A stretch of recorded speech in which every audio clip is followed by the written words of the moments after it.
Hi, welcome to Lovintheblindesigns embroidery shop. Work with me. It's always good to have an oiled machine before using. Be sure to check your own machine's manual regarding oiling machine.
This embroidered lovey is for a baby, so it's a baby lovey, and I'm placing the pretty size together.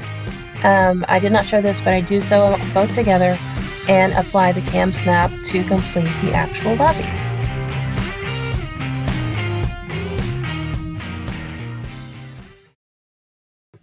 I did make 2 loveys that day, and here are the finished results. I really love these. Thanks for watching. Be sure to like and subscribe.